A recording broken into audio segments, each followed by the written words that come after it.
Bismillahirrahmanirrahim. My name is Adnan Chuptai, and today we are discussing strategies in action in strategic management and concepts.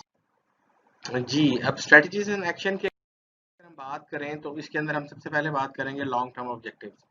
Long term objectives वो होते हैं जो आपने achieve करने होते हैं और आप उसको फोकस करके अपनी सारी स्ट्रेटजीज को फॉर्मुलेट करते हैं। अब लॉन्ग टर्म ऑब्जेक्टिव्स ये होते हैं कि आपके क्वांटिटेटिव होने चाहिए, मेजरेबल होने चाहिए, जिसको आप कर सकें, एवेल्युएट कर सकें, रियलिस्टिक होने चाहिए। ऐसा ना हो कि ऐसे ऑब्जेक्टिव्स आप तय कर लें जो आपकी रीच में ना हो, जिसको आपका सिस्टम सपोर्ट ना करे, ऑर्गेनाइजेशन सपोर्ट ना करे, आपके रिसोर्सेज सपोर्ट ना करें, आपकी टेक्नोलॉजी सपोर्ट ना करे, आपकी प्रोडक्ट सपोर्ट ना करे। फिर आप जो ऑब्जेक्टिव्स बनाए वो अंडरस्टैंडेबल होने चाहिए, वो इजी टू अंडरस्टैंडेबल होने चाहिए, सबको समझ आने चाहिए, सबको कन्वे होने चाहिए, सो दैट जो भी उस पर काम करे वो प्रॉपर वे में करे। फिर ये है कि long term objective must be challenging. आपको जब तक कोई चीज़ टास्क चैलेंजिंग टास्क नहीं मिलता, आप उसमें काम नहीं कर सकते। जब तक कोई चैलेंज दरपेश नहीं होगा तो आप चीज़ों को कैसे लेकर चलेंगे, उससे कैसे फाइट करेंगे, कैसे उसमें अपना अपनी इनपुट्स देंगे। जब तक कोई भी टास्क, किसी किस्म का भी टास्क चैलेंजिंग ना हो, आप अपनी एनर्जीज को प्रॉपरली उसमें इनपुट नहीं दे सकते और उससे कोई मैक्सिमम आउटपुट नहीं ले सकते। ना ब्रेनस्टॉर्मिंग कर सकते हैं, ना आप अपना स्किल यूज कर सकते हैं, ना आप अपने एक्सपीरियंस को यूटिलाइज कर सकते हैं, ये सारी चीजें। फिर ऑब्जेक्टिव्स मस्ट बी हायरार्कल, उसमें एक प्रॉपर टॉप टू बॉटम एक चीज क्लासिफाई होनी चाहिए कि जो टास्क हैं, जो आपके प्रोसीजर्स हैं, जो ड्यूटीज हैं, वो मस्ट बी जो है वो डिफाइन। फिर ये है कि आप जब भी इसकी ऑब्जेक्टिव्स की बात करेंगे, objective must be attainable, obtainable, कि जो भी आप टारगेट सेट करें वो आप अचीव कर सकें। ऐसा ना हो कि आपकी औकात में साथ से बाहर हो, आप एक ऐसी चीज प्लान कर लें जो अचीव ही ना कर सकें और आप टकरे मार मार के अपना और फर्म को दोनों को आप डिक्लाइन स्टेज में ले जाएं। और कॉन्ग्रुएंट मींस कि आपके अचीवेबल, डुएबल और मेजरेबल टास्क होने चाहिए। हमने एक दफा बात की थी गोल्स की, हम बात कर रहे थे गोल्स की। गोल्स में हमने पढ़ा था कि गोल्स को जब भी हम सेट करते हैं या कोई ऐसी चीज करते हैं, टारगेट सेट करते हैं, तो that must B smart. SMART, smart होने चाहिए आपके गोल्स। SMART,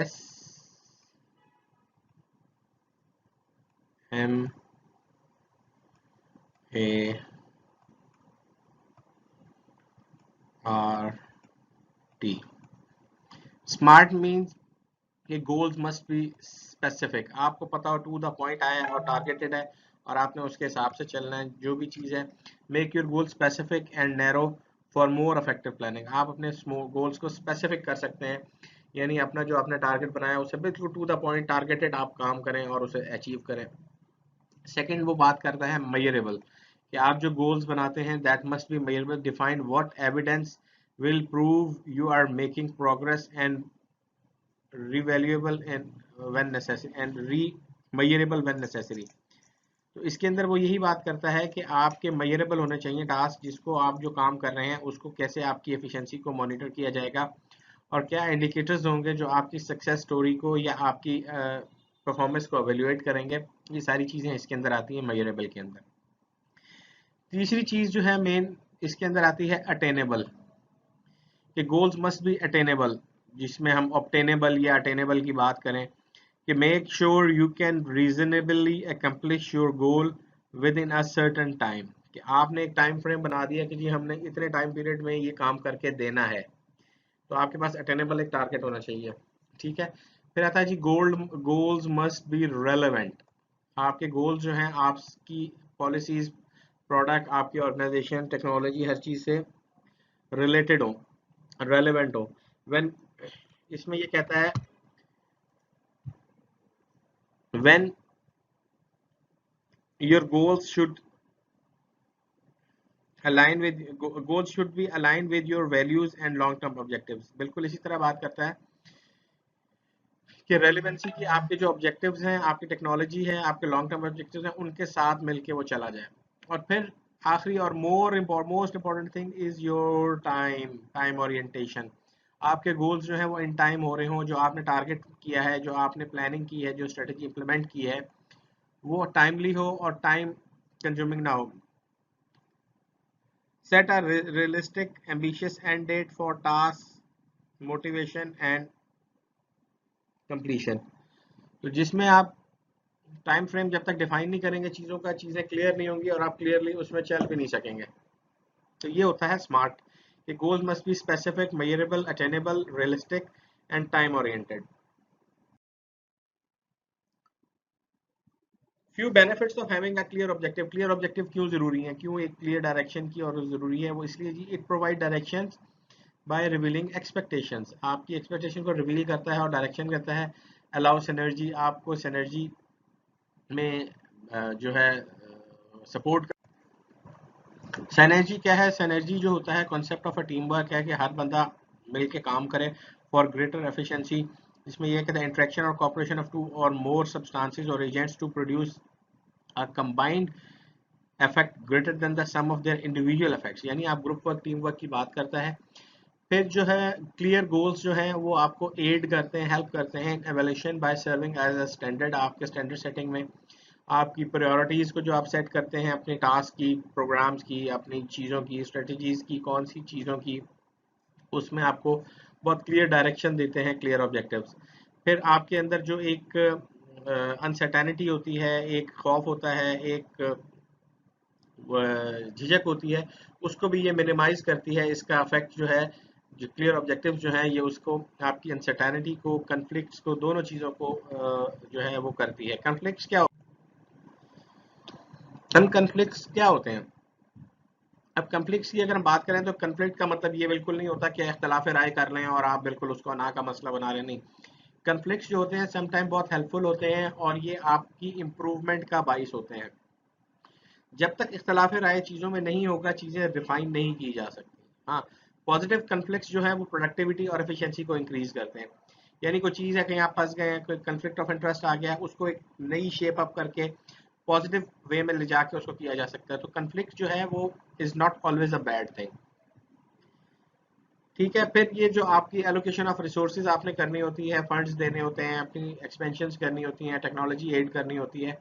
तो अगर आपके पास क्लियर ऑब्जेक्टिव्स होंगे, आपके पास क्लियर डायरेक्शंस होंगी, तो आप एलोकेशन ऑफ योर रिसोर्सेज को बहुत बेटर और एफिशिएंट वे में निकाल के चला रहे होंगे। फिर आपने जब जॉब डिज़ाइन करनी है, जॉब डिज़ाइनिंग क्या होता है कि आपने बंदे के मुताबिक, जो पोस्ट के मुताबिक उसकी ड्यूटीज असाइन करनी है और उससे काम लेना और उसे इवेल्युएट करना है, उसको उसी जॉब डिज़ाइन के ऊपर।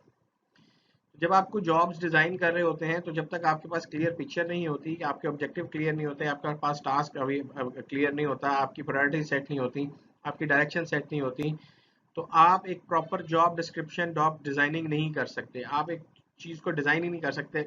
आप हैपोथेटिकली काम करेंगे और सम टाइम वो काम सही नहीं होगा। जब क्लियर डायरेक्शन होती है, आपको पता होता है आपने क्या करना है, किस तरह से करना है और किससे करवाना है और किस तरह से करवाना है। तो जब तक ये चीज़ें नहीं होती तो आप वो नहीं कर सकते। तो इसलिए कहते हैं कि जो क्लियर आपके ऑब्जेक्टिव्स हैं वो एड करते हैं जॉब डिज़ाइनिंग को। और it also provide basis for consistent decision making. बिल्कुल ऐसी है, जब आपकी चीज़ें वेल डिफाइंड होती हैं, टारगेटेड डिफाइंड होते हैं, डायरेक्शंस डिफाइंड होती हैं, तो आपको डिसीजंस लेना आसान होते हैं और आपके डिसीजंस जो है कंसिस्टेंट होते हैं, चेंज नहीं हो रहे होते। अब हम बात करते हैं थोड़ी सी financial versus strategic objective. Financial objectives क्या होंगे? जो फाइनेंस से रिलेटेड होंगे। स्ट्रेटेजी जो होंगे वो आपके मैनेजमेंट रिलेटेड होंगे। फाइनेंशियल ऑब्जेक्टिव्स में क्या बात करेगा कि जी हमारे ग्रोथ कैसे होगी, हमारे हमारे रेवेन्यूज कैसे बढ़ेंगे, हमारी कमाई कैसे बढ़ेगी, हम अर्न कैसे करेंगे, हम हायर डिविडेंड्स कैसे पे करेंगे, हम अपने प्रॉफिट मैक्सिमाइजेशन कैसे करेंगे, हम रिटर्न ऑन इन्वेस्टमेंट कैसे इंजॉय करेंगे हाई, कि हम जो इन्वेस्टमेंट दे रहे हैं हम उसे क्या इन्वेस्टमेंट कर रहे हैं, उससे हम कैसे मैक्सिमम रिटर्न्स ले सकते हैं, हम अर्निंग पर शेयर को कैसे इंक्रीज कर सकते हैं, हम अपने स्टॉक की प्राइसेस राइज करें, क्यों करें, किस तरह से करें कि लोगों को भी ना पता चले और हम स्टॉक राइज करते हैं, हम अपने कैश फ्लोज को कैसे इंप्रूव कर सकते हैं, हम अपनी कैश इनपुट्स को, बाकी चीज़ों को कैसे कर सकते हैं। तो ये सारी चीज़ें फाइनेंशियल ऑब्जेक्टिव में आती हैं क्योंकि फाइनेंस से रिलेटेड है। इसमें जी उन्होंने प्लान करना होता है कि जी हम अपनी रिसोर्स, फाइनेंशियल रिसोर्स को कैसे एलोकेट करें, हम अपनी अर्निंग्स को कैसे इंक्रीज करें, अपने डिविडेंड्स को कैसे हम पे करें, अपने प्रॉफिट को मैक्सिमाइज कैसे करें, रिटर्न ऑफ इन्वेस्टमेंट जो है, हम जो इन्वेस्टमेंट्स कर रहे हैं हम उसका मैक्सिमम जो रिटर्न है उसको कैसे एंजॉय कर सकें, अपना अर्निंग पर शेयर कैसे इंक्रीज करें, अपनी जो स्टॉक प्राइसेस को और कैश फ्लो को कैसे इंप्रूव करें। These all are types of financial objectives. अब ये कहता है strategy, evaluation and control technique से हम बैलेंस स्कोर कार्ड कर सकते हैं। Financial measures with non financial measures, हम दोनों को एवेल्युएट करके बैलेंस स्ट्रेटजीज बना सकते हैं फाइनेंशियल। और balance share holder objective with customer operational objective, कि हम शेयर होल्डर्स के ऑब्जेक्टिव को अपनी कस्टमर्स और ऑपरेशनल ऑब्जेक्टिव के साथ मैच करके एक बैलेंस सिचुएशन बना सकते हैं। अब एक कंपनी की अगर हम बात करें, एक लार्जर कंपनी ऑर्गेनाइजेशन है, उसकी हम स्ट्रेटजीज की बात करें तो आप ये देखें कि एक ये इसका ट्रायंगल चार्ट बनता है, जो कि इसको हम हायरार्कल, इसको प्रॉपर हायरार्कल चार्ट कहते हैं। इसमें टॉप टू बॉटम हायरार्कीज होती हैं जो डिफरेंटली सेगमेंटेड होती हैं आपस में। अब सबसे पहले टॉप लेवल की हम बात करते हैं। This is top level. ठीक है जी, टॉप लेवल के ऊपर आप जब जाते हैं तो टॉप लेवल के ऊपर आपकी कॉर्पोरेट लेवल स्ट्रेटजीज बन रही होती हैं। वो कौन डिफाइन कर रहे होते हैं? आपके सीईओज या डायरेक्टर्स कर रहे होते हैं टॉप लेवल पे। फिर आपका आता है मिडल लेवल, अपर मिडल। ठीक है, यहाँ पे आपके डिवीजन लेवल्स या आपके सीनियर मैनेजर्स होते हैं, आपके प्रोडक्ट लाइन मैनेजर्स होते हैं, जो आपके division manager, president, executive vice presidents होते हैं, वो उसको लेके चला रहे होते हैं। इसमें आता है आपका मिडल। इसमें आपके आते हैं फंक्शनल लेवल, जिसमें finance, marketing, finance department, finance manager, marketing manager, research and development manager, information technology manager, human resource manager, operation manager, procurement manager, ये सारे फंक्शनल लेवल पे आते हैं जिन्होंने परफॉर्म कराना होता है, करना होता है। सबसे जब आपका लोअर लेवल आता है ये वाला, तो यहाँ पे आपकी ऑपरेशनल एक्टिविटीज कर रही होती हैं, जो आपके वर्क फोर्स कर रही होती है, ऑपरेशंस कर रहे होते हैं, जिसमें आपके प्लांट मैनेजर्स हैं, सेल्स मैनेजर्स हैं, प्रोडक्शन मैनेजर्स हैं, डिपार्टमेंट मैनेजर्स हैं, जो इसके अपने ऊपर मैनेजर्स को रिपोर्ट करते हैं। ऑपरेशंस का जो बंदा होगा वो आपकी प्रोक्योरमेंट को और आपकी डिस्ट्रीब्यूशन को, लॉजिस्टिक्स को देख रहा होगा। प्लांट मैनेजर प्रोडक्शन को देख रहा होगा। सेल्स वाले सेल्स को ला रहे होंगे, प्रोडक्शन वाले प्रोडक्शन को इंश्योर कर रहे होंगे, प्रोक्योरमेंट को इंश्योर कर रहे होंगे। डिपार्टमेंट मैनेजर्स अपने अपने कंसर्न डिपार्टमेंट है, जैसे अगर फर्स्ट करें हम टेक्सटाइल की बात करते हैं तो यार्न से लेके फिर डाइंग है, फिर प्रिंटिंग है, फिर आपका फैब्रिक मेकिंग है, फिर आप उसमें आप डिपार्टमेंट मैनेजर्स हैं वो आके बताते हैं। या अगर हम बेवरेजेस की बात करें तो कोक, जिस तरह अब पेप्सी वाले लेज भी बना रहे हैं, जूसेस भी बना रहे हैं और फिजी ड्रिंक्स भी बना रहे हैं, तो हर का अलग अलग सेगमेंट डिपार्टमेंट हेड होता है जो आगे जाके करता है। फिर इनके ऊपर एक ओवरऑल टीम काम कर रही होती है उन्हीं डिपार्टमेंट्स की, जो उसकी फाइनेंस को, मार्केटिंग को, रिसर्च एंड डेवलपमेंट को, इंफॉर्मेशन सिस्टम को, ह्यूमन रिसोर्स को मैनेज कर रही होती है। उसके ऊपर अपर मिडल में उसके सीनियर हेड्स काम कर रहे होते हैं, जो डिविजनल हेड्स होते हैं, जो एरिया मैनेजर्स होते हैं, टेरिटरी मैनेजर्स होते हैं, वो देख रहे होते हैं। और उसके ऊपर फिर आपका टॉप लेवल काम कर रहा होता है, कॉर्पोरेट लेवल। तो ये स्ट्रेटजीज जो है, flow strategy top to bottom भी होती है और बॉटम टू टॉप भी इन सम केसेस चल रही होती है। अब हम बात करते हैं स्मॉल कंपनी की। हम बात करते हैं छोटी कंपनी की। उसमें ये होता है कि जो कंपनी का मालिक होता है, वो जिस तरह आपका सोल प्रोप्राइटर होता है, सिंगल ओनर कंपनी, अकेला मालिक है, वो टॉप मैनेजमेंट होता है और वही कंपनी लेवल पर सारी चीज़ें संभाल रहा होता है। फिर उसने नीचे लेवल पे बंदे रखे होते हैं जो उसकी फाइनेंस को देख रहा होता है, कोई बंदा, कोई इसकी मार्केटिंग का लड़के रखे होते हैं सॉरी, उन्होंने फिर ह्यूमन रिसोर्स के लिए रखा होता है। बाज़ औक़ात वो खुद देख रहे होते हैं, बाज़ औक़ात उनका ह्यूमन रिसोर्स डिपार्टमेंट देख रहा होता है। फिर उनके पास अगर रिसर्च एंड डेवलपमेंट की लैब है तो उनका जो लैब का है डिपार्टमेंट, वो रिसर्च एंड डेवलपमेंट कर रहा होगा। फिर उसके बाद जो इसमें आपका लोअर थर्ड सेगमेंट है, उसमें ऑपरेशन एक्टिविटी हो रही है, जिसमें प्लांट मैनेजर्स है, सेल मैनेजर है, प्रोडक्शन है, डिपार्टमेंट मैनेजर्स हैं, जो सारे उनके लिए काम कर रहे होंगे। अब टाइप ऑफ स्ट्रेटजीज है। अब आपने ये, हमने ये तो पढ़ लिया लेवल्स ऑफ स्ट्रेटजीज क्या थी और मैनेजमेंट स्ट्रेटजीज क्या थी, फाइनेंशियल स्ट्रेटजीज क्या थी, और उसमें अब हम ये देखेंगे कि स्ट्रेटजीज को हम कैसे कर सकते हैं। हमने स्ट्रेटजीज की टाइप है वर्टिकल इंटीग्रेशन स्ट्रेटजी। इसमें कैसे करते हैं, वर्टिकली कर रहे होते हैं, तो इसमें आप फॉरवर्ड इंटीग्रेशन भी कर रहे होते हैं और एक वक्त में आप बैकवर्ड इंटीग्रेशन भी कर रहे होते हैं। फॉरवर्ड इंटीग्रेशन ये होता है कि आप अपने चैनल, आप अगर आप खुद आप चीज़ें प्रोड्यूस कर रहे हैं तो अपने रिटेल आउटलेट, आप अपनी जो है ना सब आउटलेट्स पे चले जाते हैं। और बैकवर्ड इंटीग्रेशन ये है कि आप अपनी प्रोक्योरमेंट और रॉ मटेरियल की खुद करना शुरू कर देते हैं। अब फॉरवर्ड इंटीग्रेशन क्या है? गेनिंग ओनरशिप और increase control over distributors and retailer. वही बात की कि जी आपने चीज़ें तो बना दी, लेकिन अब आप आगे डिपेंडेंट हैं लोगों के। आप कहते हैं नहीं, हम अपना डिस्ट्रीब्यूशन नेटवर्क हर सिटी में बनाते हैं, हम अपनी प्रोडक्ट को वहाँ पे अवेलेबल करा देते हैं, और या हम अपने कंपनी के ब्रांडेड रिटेल स्टोर्स पे को बना लेते हैं। तो ये आपकी कंपनी की फॉरवर्ड इंटीग्रेशन होगी कि वो अपने से जो अगला स्टेप है उनका, उसको वो गेन करते हैं। अब बैकवर्ड इंटीग्रेशन में ये होगा कि आपके जो सप्लायर्स हैं जो आपको रॉ मटेरियल प्रोवाइड कर रहे हैं, आप खुद इंपोर्ट करना शुरू कर दें, आप उसका प्रोक्योरमेंट खुद करना शुरू कर दें। कि आपको किसी स्टेज पे आपको जो थर्ड पार्टी, जो आपका वेंडर है, जो आपका सप्लायर है, उसको आपको ब्लैकमेल ना कर सके या आपको स्टॉक आउट ना कर सके या किसी भी रीजन से आपको तंग ना करे, तो ये बैकवर्ड इंटीग्रेशन होती है। जैसे कि अगर एक आपने बुटीक खोला हुआ है, उसकी बैकवर्ड इंटीग्रेशन ये होगी कि आप उसका कपड़ा जो है खुद बनवाना शुरू कर दें, और उसकी जो अगर फॉरवर्ड इंटीग्रेशन ये होगी कि आप उसकी जो है ना रिटेल सेलिंग रिटेल आउटलेट्स पे खुद देना शुरू कर दें।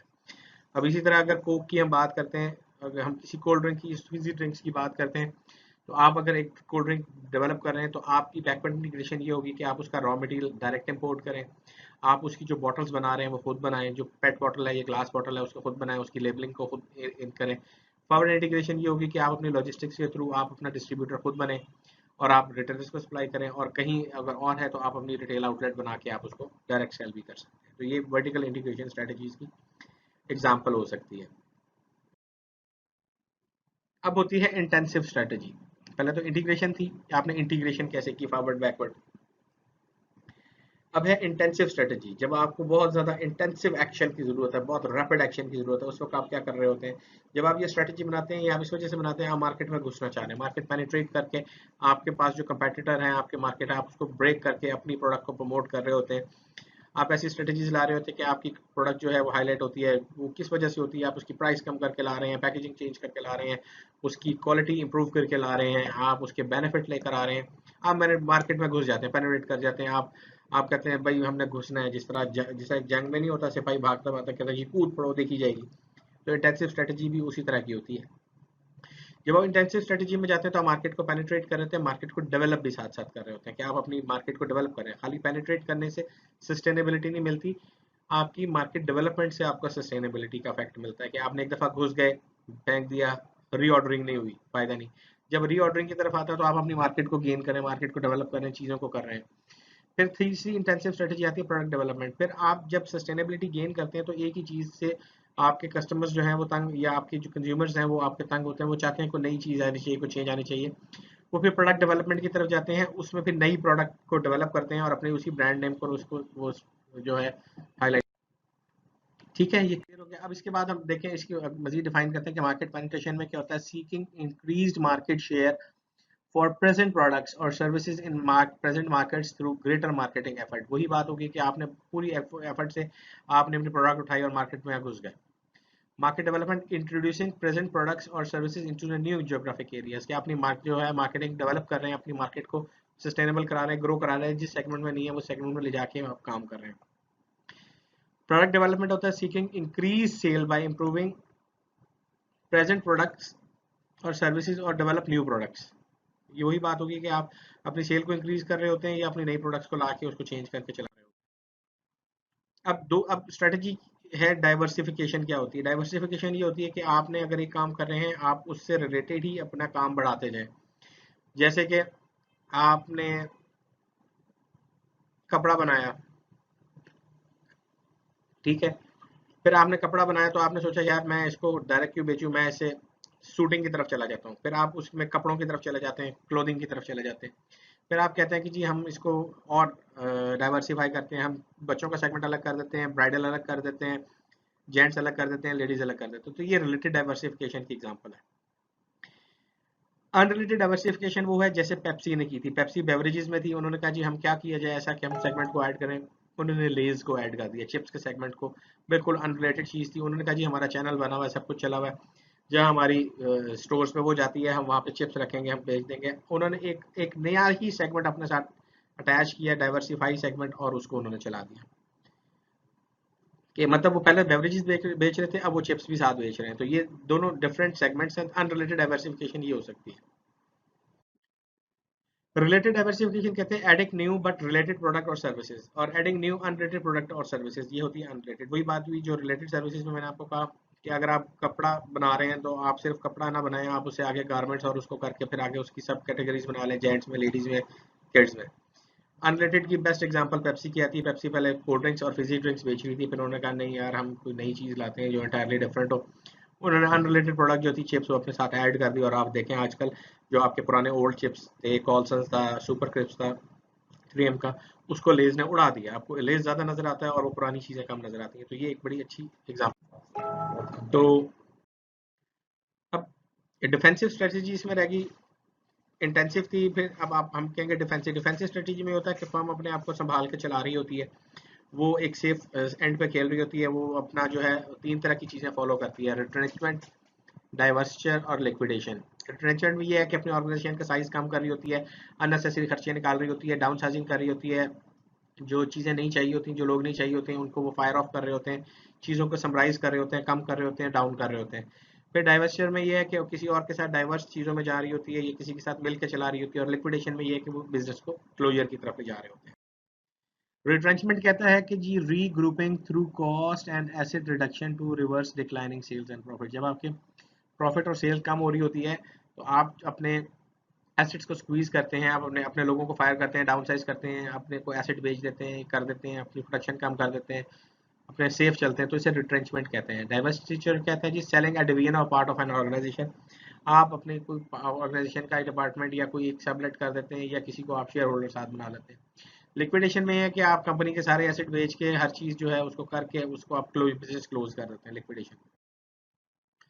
अब पोर्टर 5 फोर्सेस मॉडल है, मार्केटिंग का है, उसके अंदर होता है कि कॉस्ट लीडरशिप और लो कॉस्ट।